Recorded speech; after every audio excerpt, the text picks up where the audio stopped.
আসসালামু আলাইকুম, welcome back to my channel. Hello viewers, আপনারা সবাই কেমন আছেন? আজকের রেসিপিতে থাকছে সকালবেলা ঝটপট 5 মিনিটেই মাত্র 2টি উপকরণ দিয়ে মজার একটি নাস্তা রেসিপি। আশা করি এই নাস্তা রেসিপিটি আপনাদের ভালো লাগবে। এজন্য আমি এখানে নিয়ে নিয়েছি 4 পিস পাউরুটি আর এখানে নিয়ে নিয়েছি 2টো ডিম। এবার আমি ডিম দুটোকে ভেঙে নেব। আমি এখানে ডিম দুটো ভেঙে নিয়েছি। এরপর এর মধ্যে আমি দিয়ে দিব পরিমাণ মতো লবণ, আর আমি এর মধ্যে দিয়ে দিব 2 চামচ গুঁড়ো দুধ। এই দুধটা দিলে এই ব্রেডের টেস্টটা অনেক ভালো আসে। আর এখানে আমি দিয়ে দিব 1 চামচ চিনি। দিয়ে এই ডিমের সাথে গুঁড়ো দুধ আর চিনিটাকে খুব ভালোভাবে মিশিয়ে নিতে হবে। আমি একটি কাঁটা চামচ দিয়ে খুব ভালোভাবে এই মিশ্রণটাকে মিশিয়ে নেব।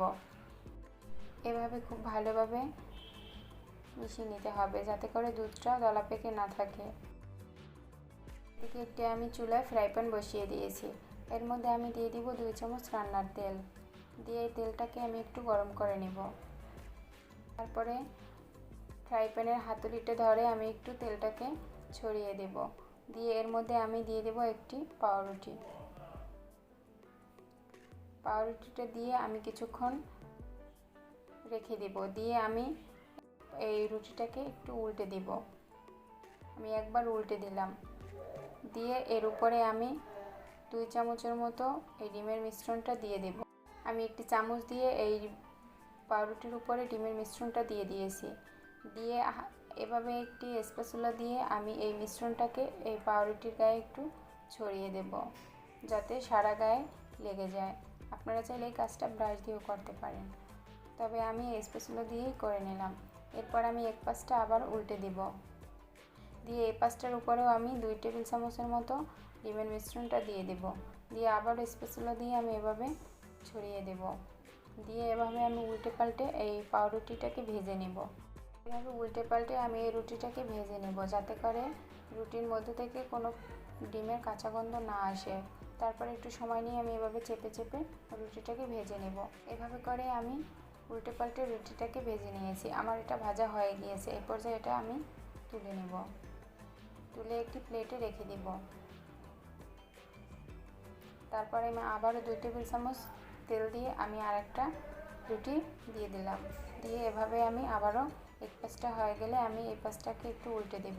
দিয়ে এই পাশের উপরে আমি আবারও দিয়ে দেব 2 টেবিল চামচ ডিমের মিশ্রণ। দিয়ে আবারও একটু স্প্যাচুলা দিয়ে আমি এটাকে ছড়িয়ে দেব। দিয়ে উল্টে এই পাশটাতে আমি আবার দিয়ে দেব 2 টেবিল চামচ ডিমের মিশ্রণ। দিয়ে এটাকে আবার ছড়িয়ে দেব। দিয়ে উল্টে পাল্টে আমি এই রুটিটাকে ভেজে নেব। দেখুন, খুব ইজিলি এই রুটিটাকে ভেজে নেওয়া যায়। আপনারা চাইলে এই অবস্থাতেও এই রুটিটা খেয়ে নিতে পারেন, তবে আমি এটাকে অন্যভাবে একটু পরিবেশন করব।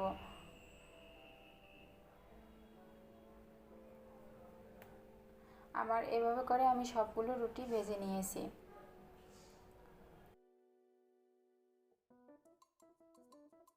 দেখুন, আমি সবগুলো রুটি এভাবে ভেজে নিয়েছি। এবার আমি এখানে নিয়ে নিয়েছি এই জেলিটা। আপনারা চাইলে এখানে যে কোনো ফ্লেভারের জেলি নিতে পারেন। তারপরে আমি এখান থেকে একটি রুটি নিয়ে এর উপরে আমি দিয়ে দেব জেলি। এখান থেকে আমি 2 চামচের মতো জেলি দিয়ে দেব। দিয়ে এই পাউরুটির উপরে খুব ভালোভাবে মিশিয়ে দেব। চামচটা দিয়ে আমি খুব ভালোভাবে এই রুটির উপরে এই জেলিটাকে মিশিয়ে দেব।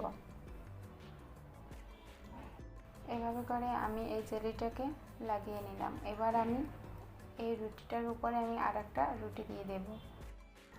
দিয়ে আমি এবার একটি ছুরি দিয়ে এই রুটিটার মাঝখান থেকে আমি কেটে নিব। দেখলেনই তো কতটা সহজে হয়ে গেল আমার সকালবেলা শুধুমাত্র 5 মিনিটে মজার একটি নাস্তা রেসিপি। আশা করি এই নাস্তা রেসিপিটি আপনাদের ভালো লেগেছে। আপনারাও চাইলে বাসায় ট্রাই করতে পারেন।